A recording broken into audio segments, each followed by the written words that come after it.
Руководители районных администраций, главы сельских поселений и те, кто своими силами на местах продвигают новые формы кооперативов. Будущее коллективного предпринимательства в таком составе обсуждают впервые. Как отмечает Сергей Гапликов, для нашей Северной Республики с ее огромными расстояниями именно кооперация должна стать основным направлением развития сельских территорий. Сегодня, увеличивая объемы производства продукции в хозяйствах и в частном секторе, в сельской местности, потребительская кооперация эффективно решает вопросы, связанные с ее сбытом.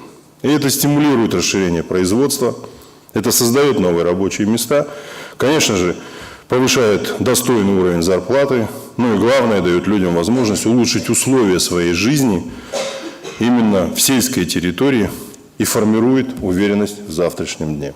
Одно небольшое «но». Работать вместе получается не всегда и не у всех. В Коми сейчас зарегистрировано 16 сельхозкооперативов, реально действующих – 12. А все потому, что объединились, но не сработались. В таких случаях на помощь должны приходить власти на местах, уверен вице-премьер Анатолий Князев.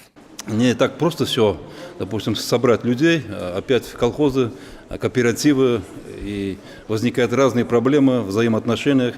И именно регуляторами этих взаимоотношений должны явиться главы наших сельских поселений.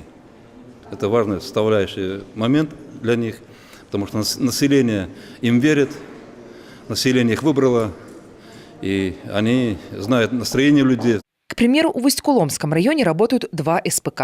Одно занимается переработкой молока, другое – исключительно мясом. Оба планируют расширяться, а значит создавать ту самую стабильную экономическую и социальную базу, про которую и говорил Сергей Гапликов. У нас, конечно, планы ближайшие. Это, через грантовую поддержку.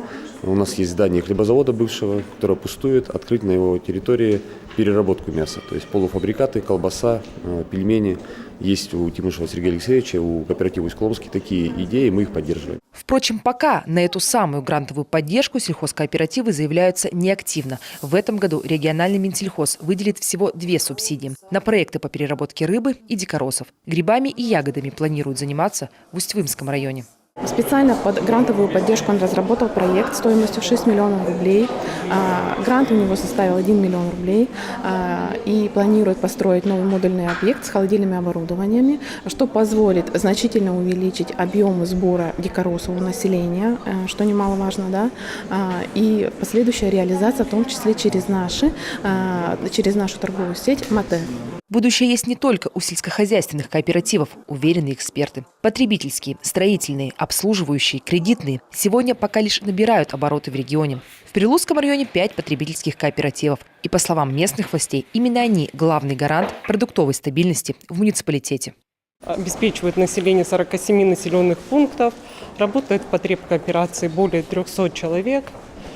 Розничная торговля осуществляется в 50 магазинах, есть 7 общепитов, хлебозавод, молокозавод, который обеспечивает переработку молока тонну в сутки.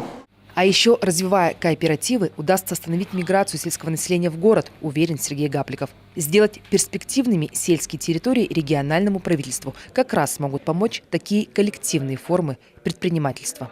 Виктория Палкина, Олег Костромин, телеканал Юрган.